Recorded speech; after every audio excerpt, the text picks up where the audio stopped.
Ya estamos en contacto con la entrevista nuestra de cada día. Estoy presentándote en el aire y en vivo y en directo a Martín Pousti, concejal del Partido de la Costa. Buenos días, Martín, ¿cómo estás?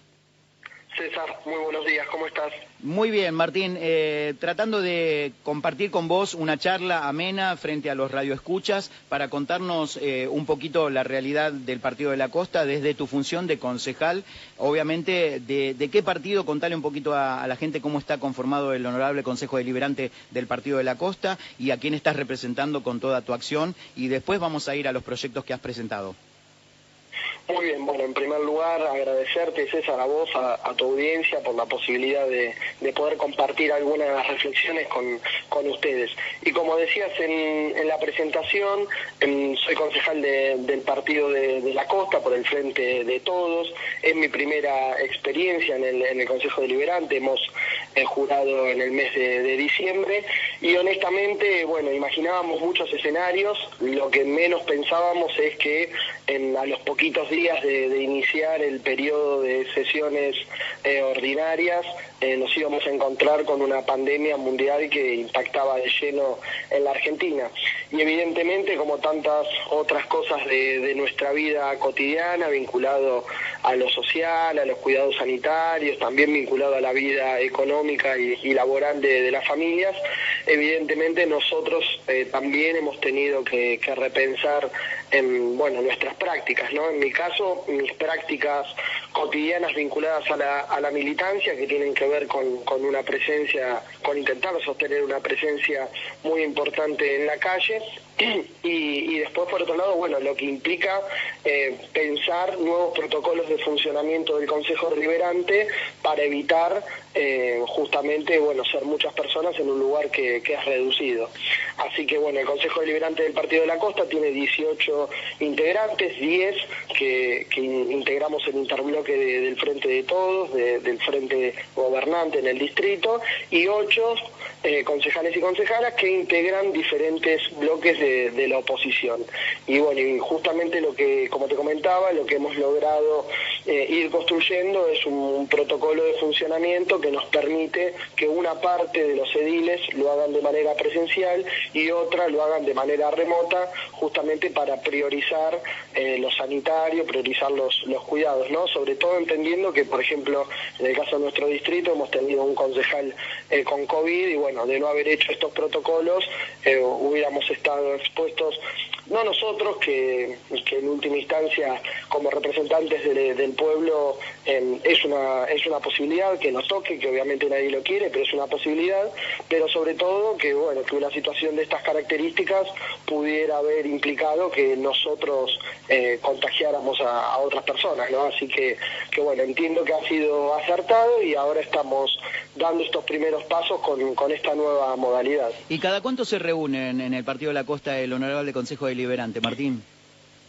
Bueno, nosotros tenemos funcionando las comisiones, ¿no? Todos los consejos deliberantes tienen comisiones de trabajo, que es donde ingresan los proyectos y se hace un primer abordaje. Esas comisiones, que son 9 en el Consejo Deliberante de la Costa, tienen un funcionamiento semanal, es decir, cada una de las 9 comisiones se reúnen todas las semanas, y luego tenemos las sesiones, tratamos los proyectos que fueron abordados y que tuvieron despacho en cada una de las comisiones.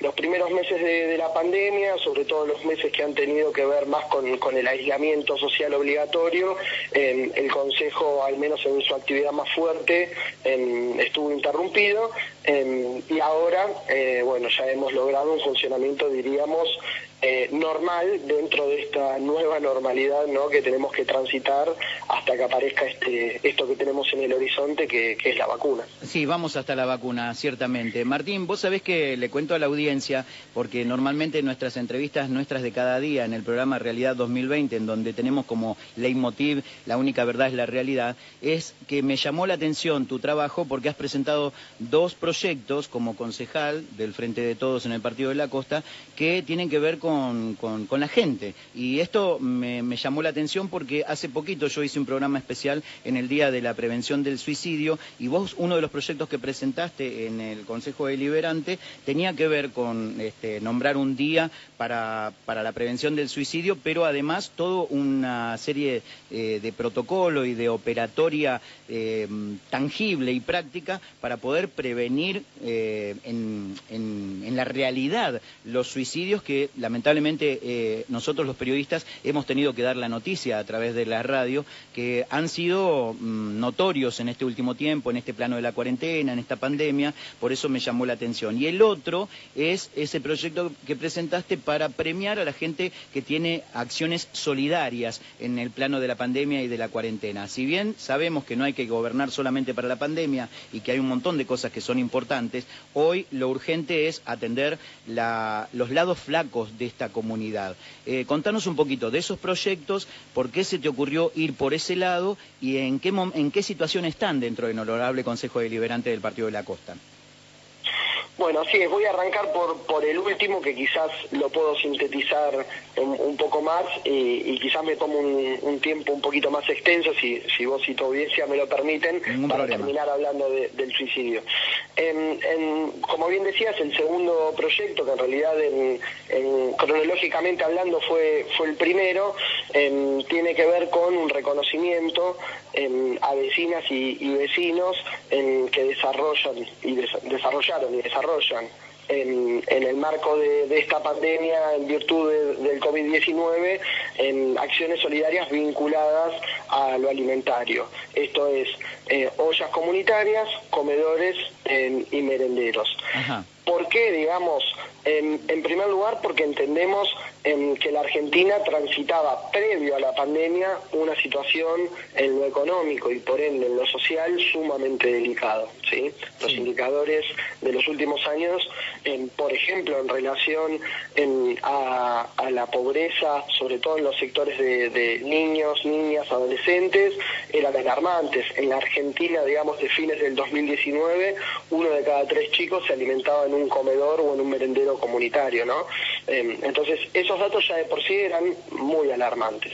Y luego el mundo se encontró con esta pandemia, que yo digo se encontró, pero que habría que pensar que la generamos, ¿no? Y que tiene que ver con un poco los modos de producir, los modos de vida que ha tomado la sociedad global, que provoca, entre otras cosas, además de un daño en muchos casos irreparable sobre nuestra casa común, que es nuestro planeta, también provoca estas pandemias. Bueno, y nos hemos encontrado con esta pandemia y evidentemente la pandemia genera un impacto muy negativo en todas las economías, y creo que a la luz de los hechos ha quedado, bueno, justamente demostrado que tanto los países que hemos priorizado lo sanitario, como el caso de la Argentina, como aquellos países que decían que iban a priorizar la economía, nos hemos encontrado con que el impacto ha sido muy fuerte, ¿no? Y en ese sentido yo reivindico en aquellos estados que han tomado una decisión de priorizar la salud, porque finalmente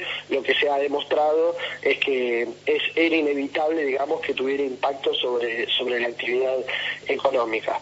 Esto genera una realidad, y esa realidad tiene que ver con que muchos hermanos, muchas hermanas no pueden garantizar por sí mismos la alimentación básica de sus grupos familiares. Uh-huh. Y la realidad es que el Estado, en general, ¿no? Habría después que ver caso por caso cada uno de los distritos, pero en términos globales el Estado Nacional y en la provincia de Buenos Aires también ha hecho un esfuerzo muy grande en términos de transferencias de recursos para poder sostener esta situación.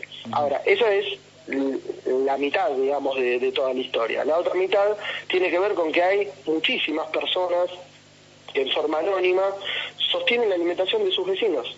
Y esto es una realidad muy clara, la tenemos frente a nuestros ojos, y lo hacen a través de organizaciones sociales, lo hacen comunidades religiosas, lo hacen instituciones deportivas, y también hay que decirlo, lo hacen muchísimos vecinos y vecinas de forma, diría, espontánea, que entienden que eso era, sobre todo en los primeros meses, un momento para estar ahí, para poner un poco o estirar el brazo, ¿no? Entonces me parecía interesante que el Estado, que tiene muchas deudas pendientes en materia social, en este caso el Consejo Deliberante de la Costa, reconozca claramente y de forma muy explícita a todas estas personas que están en la primera línea, ¿no? Y han estado en todos estos meses tan complicados en la primera línea. Y así como reivindicamos a todo el personal y a las trabajadoras y los trabajadores de la salud, y con esto no nos referimos solamente a médicas y médicos, sino a enfermeros, camilleros, ambulancieros, el personal que está vinculado a lo alimentario dentro de las unidades sanitarias, a la limpieza. Todo eso hay que reconocerlo, pero también hay que reconocer a estas personas, y un poco ese fue el espíritu del proyecto, que afortunadamente en la última sesión obtuvo tratamiento, votación, y bueno, y ya ha sido sancionado, así que vamos a estar también en los próximos días acercándonos a cada uno de esos espacios a dar ese reconocimiento tan necesario, que sabemos que es en el plano de lo simbólico, que después hay muchas cosas materiales por resolver, pero no por ello entendíamos que el Estado, en este caso, bueno, repito, el Consejo Deliberante tenía que tener una posición en tanto representantes de nuestra comunidad. Martín, seguramente que de esto hay un listado de gente que trabaja denodadamente y solidariamente para estar manteniendo todo este paliativo, porque todos sabemos que es un paliativo. A nadie se le ocurre pensar que lo ideal es hacer asistencialismo solidario permanentemente. Es mientras tanto las cosas se puedan solucionar a través de trabajo genuino, de nuevas fábricas. O sea, lo ideal, sabemos vos y yo, Martín, es que los chicos coman en su casa, con sus padres, que cada familia pueda bancar el presupuesto familiar. Eso es lo ideal. Lo real es que hay que compensar, paliar la situación y ayudarnos entre todos. Esto es clarísimo. Así que si hay alguna lista de esta gente que nosotros podamos nombrarlos en algún momento como reconocimiento también y hacerlo público, te la voy a encargar que me la hagas llegar a través de tu secretaria Gisela, o vos mismo tenés mi número para que también le pueda dar difusión, ¿no? Buenísimo, desde luego comparto que es una situación transitoria, pero también hay que decirlo, porque muchas veces en pos de ser política, entre comillas, no políticamente correcto, no es algo que no se suele decir. También suceden muchas otras cosas sumamente interesantes en estos espacios comunitarios, porque también ahí se construye comunidad. Entonces, desde luego, que si a mí me preguntás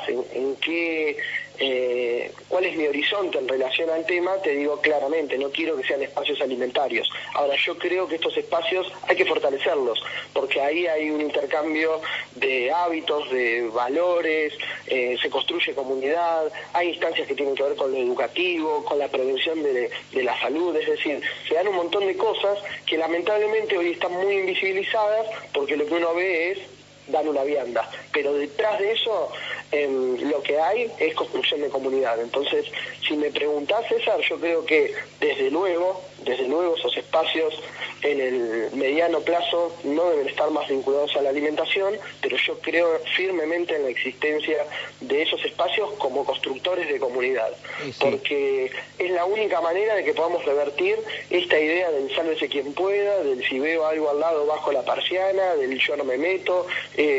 Estos espacios tienen que ver justamente con todo lo contrario. Estas familias podrían estar en sus casas, que de hecho muchos problemas tienen, y sin embargo levantan la persiana y dicen, acá estamos, y si hay para mi cuadra, o hay para mis vecinos, o hay para mi barrio. Me parece que eso es un ejemplo de la sociedad que queremos construir. Suscribo a eso, adjunto mi firma, y obviamente creo que es la verdadera red social. Esa es la verdadera red social. Lo otro es una red virtual, ¿no?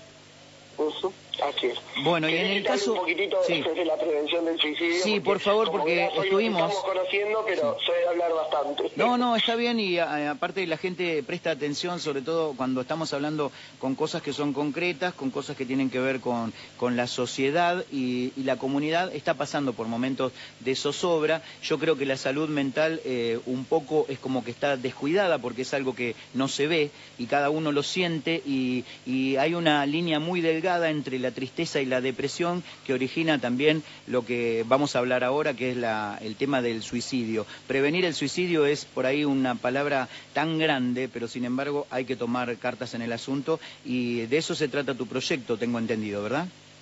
Sí, así es. Vos fijate cómo los temas se relacionan, porque pareciera que estamos pegando un salto enorme, ¿no?, de lo que veníamos hablando a esto, pero en realidad hay un denominador común en la coyuntura que tiene que ver con la pandemia, ¿no? Sabemos que el suicidio es una realidad muy silenciosa, que ocurre en todas las sociedades del mundo, no es un fenómeno nuevo, ni tiene que ver estrictamente con la pandemia, tiene múltiples causas, pero sí es cierto que uno puede visualizar cómo lo vinculado a la salud mental, y en particular cuando hablamos de esta problemática, evidentemente también ha estado afectada por la pandemia y sobre todo por los meses vinculados al aislamiento, ¿no? Sí, se profundizó, Entonces, digamos. Tal cual, tal cual. Entonces es importante partir de ahí para contar algunas cosas que nos permiten visualizar la gravedad del tema, ¿no? Cuando uno, por lo general, la sociedad, los medios en general, la política, habla del tema cuando se produce un hecho, cuando una persona se quita la vida, se suicida. Bueno, el primer dato, porque cuando uno obviamente se entera de eso, vivimos en distritos que podemos decir que nos conocemos muchos entre nosotros, entonces evidentemente cuando ocurre un hecho tan lamentable, es una persona que en muchos casos conocemos y nos genera mucha sensibilidad, y ahí aparece el tema.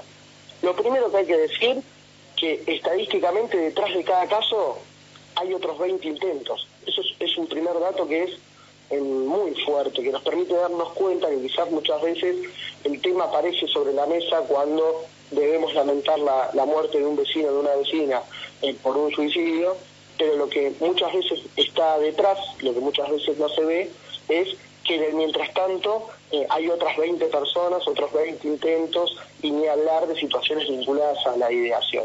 Esto, como te decía, es un problema de salud pública mundial, que viene en aumento lamentablemente. Si uno observa los últimos 50 años, según los datos de la Organización Mundial de la Salud, las tasas de suicidio han aumentado en más de un 60%. Cuando vemos la sociedad argentina, vemos que la media está por encima de los datos o las tasas que tienen los países vecinos. Es más bien, los números son parecidos a los de las sociedades europeas, que tienen una tasa un poco más elevada, y también cuando uno mira los datos de la Argentina, los datos que suministra el Ministerio de Salud de la Nación, ve que los casos y la mortalidad casi se ha triplicado en los últimos 20 años, ¿no? Entonces hablamos de, punto 1, un fenómeno mundial. Punto 2, tiene múltiples causas. Tercer elemento, no es un fenómeno nuevo, pero viene en aumento. Cuarto, claramente está afectado por la pandemia, como bien vos decías. Es un poco el cuadro de situación. ¿Y por qué presentamos? Son dos proyectos que presentamos en el Consejo Deliberante, uno que fue en el mes de junio, que afortunadamente también el día viernes en la sesión fue aprobado, y otro que presentamos, como bien vos decías durante tus palabras, por el Día Mundial de la Prevención del Suicidio, que fue el 10 de septiembre. Sí. Esos dos proyectos, que ahora yo le cuento a la audiencia un poco qué es lo que estamos planteando, además del objetivo en sí mismo del proyecto, tiene otro objetivo, que es hablar del tema. ¿Y por qué tenemos que hablar del tema? Porque es un tema que tiene un tabú, está rodeado por un gran tabú, y tiene que ver con que no hablemos porque nos genera ruido, porque es incómodo. Para ponerlo en un término muy concreto, a mí incluso en las primeras oportunidades que empecé a hablar del tema públicamente, en los medios de comunicación, me costaba construir, digamos, las oraciones, pensar cómo lo iba a plantear, porque uno tiene como muy presente esto de, bueno, molesta, hace ruido, muchas veces también uno tiene temor de plantearlo de una manera y que del otro lado nos esté escuchando una persona que le haya tocado que un ser querido atraviese esta situación, entonces trata de no hacer sentir incómodo a nadie. Pero lo cierto es que, lejos de aquel mito que dice que no hay que hablar del tema, más bien es todo lo contrario. ¿Y por qué? Le cuento a la audiencia que es todo lo contrario. ¿Por qué tenemos que hablar de prevención del suicidio? En primer lugar, porque de cada 10 personas que intentan quitarse la vida, 9 de manera previa expresan muy claramente sus intenciones. Entonces, ¿qué quiero decir con esto? Que hay indicadores, que hay señales que podemos tomar de esas personas y que es importante que nosotros justamente lo podamos detectar. Y claro, son mensajes subliminales que uno tiene que aprender a leerlos, ¿no? Entre líneas. Tal cual. ¿Y por qué es importante que hablemos del tema y por qué es importante que tengamos el ejercicio de poder hablarlo sin tabú? Porque muchas veces esa persona que tiene ese dolor y esa angustia no tiene un canal donde depositarlo, y muchas veces es más sencillo que lo deposite donde ya tiene construido un vínculo con un ser querido, con un amigo, que lo haga con una persona que visualiza como un extraño. Entonces, punto 1, hay que hablar del tema. Es mentira, es un mito eso de que si se habla del tema podría generar un efecto contagio. No es así, más bien todo lo contrario. Y segundo elemento, todos y todas somos potenciales agentes de prevención del suicidio. ¿Qué quiero decir con esto? Claramente, para hacer un abordaje específico se necesitan de profesionales, en este caso de la salud y de la salud mental. Eso está clarísimo, no estamos diciendo que se puede prescindir de ellos, pero igual de cierto es que se pueden construir redes comunitarias y que en esas redes cada uno de nosotros cumplimos un rol.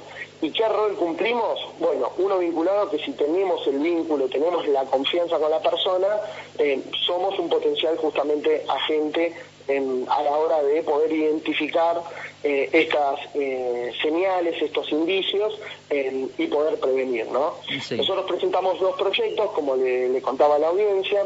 El primero, que fue en el mes de junio. Hay toda una pelea que están dando los organismos de familiares, porque en la Argentina tenemos una ley, que es la 27.130, que fue sancionada, pero que el gobierno anterior no ha implementado. Entonces hay un pedido de todas las organizaciones, los organismos que trabajan la temática, de que el nuevo gobierno, en este caso el de Alberto Fernández, finalmente reglamente e implemente la Ley Nacional de Prevención del Suicidio. Claro, pero también hay una ley provincial, ¿verdad, Martín? Así es, el proyecto, hay una ley provincial que en su momento, diferentes provincias, en este caso la provincia de Buenos Aires, lo que fueron haciendo fue posicionarse, es decir, adherir a la ley nacional y darle volumen para que el Ejecutivo la debe implementar. ¿Qué es lo que hicimos con ese primer proyecto que presentamos en el Consejo Deliberante de la Costa? Darle volumen a la ley, es decir, adherir a la ley y sumarnos al pedido para que sea reglamentada. ¿Por qué es importante esta ley? Bueno, porque plantea todos los estándares en lo que tiene que ver con investigación, con capacitación, con prevención, con detección, con atención, con asistencia a familiares y también con la creación de redes de apoyo. Es importantísimo que esa ley sea reglamentada. ¿Por qué? Porque nos permite tener cierta uniformidad a la hora de abordar la temática. ¿Por qué? Porque nos vamos a encontrar con que en el Partido de la Costa se lo aborda de una manera, en Lavalle de otra, en Villa Gesell de otra, en Pinamar de otra, y en cada uno de los distritos está librado al criterio del equipo de salud mental. Si bien es cierto que hay determinados criterios en común, igual de cierto es que necesitamos que haya una ley que establezca, que sea efectiva, porque la ley está, que establezca, miren, el protocolo es de esta manera, el abordaje es de esta manera, las estadísticas las construimos de esta manera. Entonces es necesario eso. Eso evita la improvisación de cada lugar, ¿no? Tal cual, nos permite tener un criterio, obviamente después en la implementación, en cada uno de los distritos, en este caso, puede, llevarlo a la idiosincrasia de su lugar, a las características, porque evidentemente no es lo mismo, por ejemplo, una comunidad más vinculada a lo rural que una comunidad más vinculada a lo turístico, donde tenemos los vaivenes de temporada alta, temporada baja, ¿no? Y cómo eso impacta en la salud mental. Entonces, está claro que después hay un abordaje específico en cada uno de los lugares, pero es necesario que haya criterios en común. Por ejemplo, capacitaciones desde Nación para todos los trabajadores de la salud y también de la educación, porque muchas veces nos encontramos con que hay directivos, docentes que nos dicen: siento que no tengo las herramientas para poder abordar la problemática dentro de mi curso. Claro. Entonces es importantísimo que podamos tener eso. Hablando de herramientas, Martín, mientras vos me estás diciendo esto, yo pienso en la gente que puede llegar a estar teniendo a alguien cercano que tienen algunas condiciones o estos metamensajes de tristeza, de depresión, de gente que lo ha intentado y todo eso. ¿Hay una línea implementada hoy por hoy que esté funcionando realmente para asistir y prevenir el suicidio? Bueno, el Gobierno Nacional tiene diferentes líneas. Lo cierto es que en específico lo único que viene funcionando bien es hay un centro en Ciudad Autónoma de Buenos Aires que no es federal, es una organización, y ahí se hace un abordaje acorde. Por eso también es necesario que podamos pensar en la prevención, porque muchas veces nos encontramos con que quizás tenemos las líneas telefónicas, pero que el abordaje no es el adecuado, ¿no? Y ahí entra en juego otro elemento muy importante y que tiene que ver con el segundo proyecto que presentamos, que es el que presentamos el Día Mundial de la Prevención del Suicidio, y tiene que ver con que se pueda conformar un equipo interdisciplinario en el marco de la Municipalidad de la Costa para poder trabajar la prevención. ¿De qué manera? Bueno, haciendo mucho hincapié, lo dice un proyecto de manera explícita, haciendo hincapié en la concientización, sobre todo, de los adolescentes. Sabemos que, si bien el suicidio, esto hay que decirlo, no tiene una franja etaria, no corresponde a una sola etapa de la vida, porque encontramos, por ejemplo, en las estadísticas, casos de adultos mayores, que uno no lo pensaría, uno tiende a pensar que tiene que ver más con los jóvenes, pero es cierto que el sector de los adolescentes es un sector sumamente vulnerable en esta cuestión y por eso es importante, como les decía anteriormente, que podamos construir esos elementos, ¿no?, de manera muy sencilla, esas señales que cada uno de nosotros las podamos ir adquiriendo para que cuando estemos frente a un ser querido y vemos determinada situación, entendamos y se nos dispare, ¿no?, que puede estar en curso una ideación o puede estar en curso ya un accionar vinculado al suicidio, ¿no? Entonces es importante que lo podamos incorporar, casi te diría como un hábito de poder trabajar en la detección. Obviamente a partir de ello hay una primera parte que tiene que ver con ese acompañamiento, con esa escucha sin una valoración, ¿no? Todos los especialistas lo que dicen es que, bueno, que esa escucha que uno hace no tiene que ser una escucha donde uno prejuzgue, donde uno le indique de manera imperativa qué es lo que debe hacer, sino que es más bien un acompañamiento, y a partir de ese primer acompañamiento que se da desde el vínculo, sí poder derivar, digamos, a personal de salud mental. Por ejemplo, acá en el Partido de la Costa tenemos guardias de salud mental, entonces es importante poder ver eso. Y después tenemos un enorme trabajo por delante que tiene que ver con poder, que uno lo ve en otras materias, que muchas veces el Estado continúa funcionando por compartimentos muy estancos, ¿no? Entonces tiene que haber una mayor articulación con las organizaciones de la sociedad, de las instituciones, para después trabajar en el seguimiento, porque muchas veces sucede la urgencia, ¿no?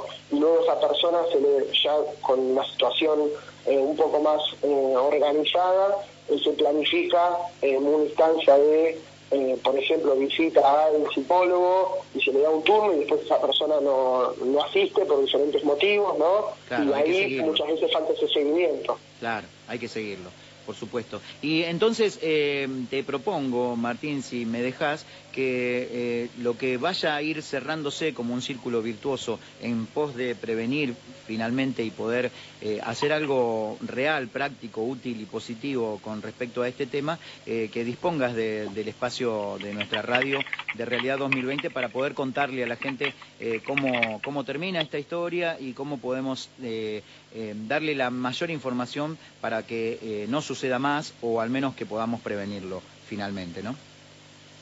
Bueno, César, yo verdaderamente te agradezco por el espacio.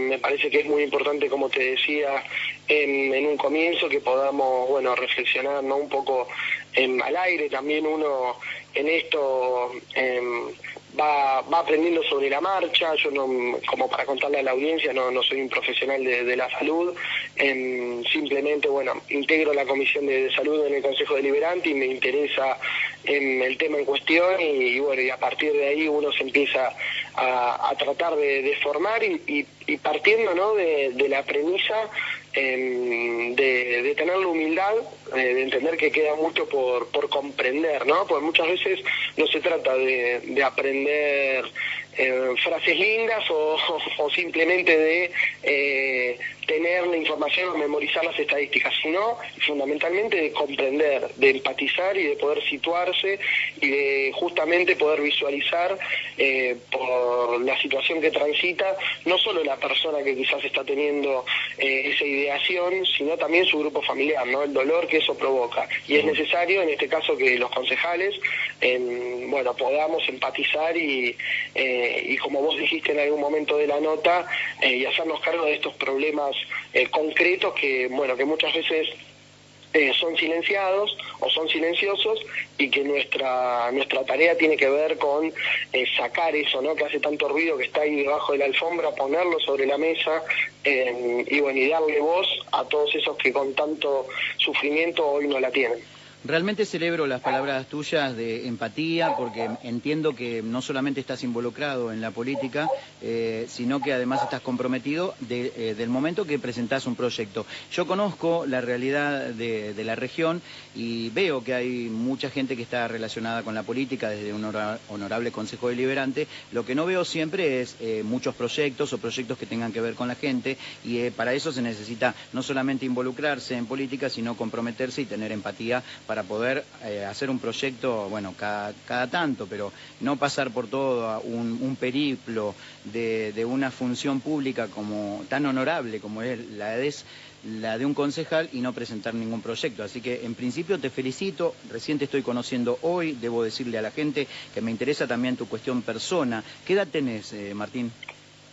31 y se me empezó a caer el pelo. 31 años. Y hasta hace no mucho podía subirme al caballito de que soy joven. Ahora ya me empecé a quedar medio pelado. Entendemos que la juventud es un estado de ánimo y mientras vos tengas la intención de hacer cosas, creo que podés tener un signo de juventud, porque ese es el verdadero signo de juventud, no la cronología de nuestra edad. Martín, ¿vos sos hijo del Partido de la Costa o elegiste el Partido de la Costa por alguna causa?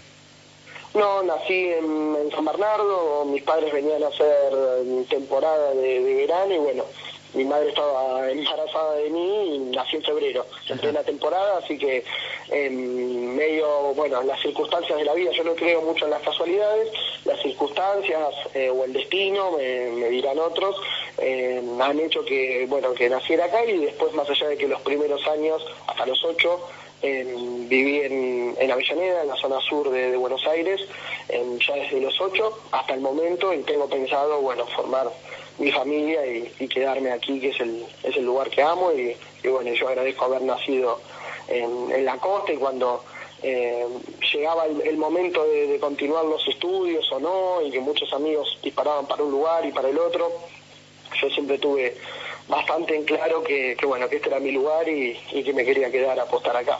Exactamente. Yo entiendo y creo firmemente, Martín, en que el cargo no sostiene a la persona, sino que la persona sostiene al cargo, y por eso a veces estoy en contra del exitismo de los títulos. En realidad, mejor título que el de buena persona no existe. Yo creo que luego se va a ver referenciado en la labor que cada uno cumpla en la comunidad a través de las obras. Los hechos son los que definen a las personas. Y en este caso, vos sos concejal. No creo que haya una gran diferencia en el sueldo de un concejal de General Lavalle a un concejal del Partido de la Costa. Pero ¿tenés algún prurito en decirme cuánto cobrás por ser concejal del Partido de la Costa? No, de ninguna manera. 43.000 pesos cobro. Exactamente. Vos y tus compañeros. Así es. Exactamente. Y es importante para la gente saber que el dinero ese te lo estás ganando presentando proyectos como concejal para el pueblo, ¿no? Sí, así es. Vos sabés que yo reniego bastante porque, bueno, creo que en general, ¿no? La política y en particular muchas veces el rol de los concejales, bueno, se han deslegitimado y transito varias notas periodísticas tratando de revertir eso. Me da mucha bronca, y lo digo ahora ya hablando más Martín, la persona, me da mucha bronca a veces cuando, bueno, colegas contribuyen a seguir deslegitimando nuestra función, ¿no? A mí me parece que si no tengo para salir a contar algo de lo que estoy haciendo, entonces no salgo, ¿no? Y lamento mucho cuando, en este caso el Consejo Deliberante de la Costa, es noticia cuando bueno, hay una polémica, el barro de la politiquería, ¿no? Yo no me siento muy hermanado con eso, me siento más bien hermanado con poder, si es necesario, hablaremos no sé, en un mes recién, pero cuando hablemos que yo pueda aportarle algo nuevo a tus oyentes, si no, prefiero no hablar. Y la verdad me duele mucho cuando, bueno, colegas no entienden que estamos sobre la rama, ¿no? Y estamos serruchando justamente la rama, ¿no? Y eso es un poco lo que pasa cuando ensuciamos la política en general, y en este caso el rol de los concejales. Yo creo que hay que hablar menos, hay que hacer más. Estamos en un todo de acuerdo en eso y la política es el arte de lo posible. Hoy en día es cierto, es realidad que está un poco desvirtuada, pero bueno, de alguna manera hoy cierro esta nota agradeciéndote que vos como concejal en el Partido de la Costa estés haciendo proyectos, estés pensando en el pueblo. Obviamente la gente siempre tiene las conclusiones finales de cada una de las entrevistas que yo hago, precisamente porque así es la realidad, ¿no? Cada uno tiene su mirada, cada uno va a sacar sus conclusiones, unos van a hacer más hincapié en una cosa, otros van a hacer más hincapié en otra, pero lo cierto es que me encantó poder entrevistarte y ojalá que podamos hacerlo en otra oportunidad, con otro proyecto y que puedas seguir dignificando la función de concejal, a diferencia de otros. Pero bueno, vamos a pensar siempre bien y creer que esta realidad la podemos cambiar entre todos. El pueblo, los políticos, los que tienen un cargo público, que honren ese cargo público porque en realidad fueron elegidos por el pueblo y de esa manera poder construir la comunidad organizada que todos anhelamos. Bueno, César, te agradezco por tus palabras finales y por la entrevista. Y bueno, sabés que estoy a disposición para que podamos continuar en algún otro momento reflexionando sobre alguno de los temas que vengo abordando o algún tema que vos consideres oportuno tener mi voz. Así que bueno, te agradezco y también a tu audiencia que bueno, me ha escuchado unos cuantos minutitos. Sí, lo ha hecho con mucha atención porque sabe que cada entrevista nuestra no es en vano, sino que tiene un criterio, tiene un sentido, tiene un objetivo y es informar a la gente de lo que a la gente le interesa verdaderamente. Así que te agradezco, Martín, y te dejo el programa a tu disposición para cuando así la situación lo amerite. Lo mismo digo, muchas gracias, un abrazo. Hasta siempre, Martín.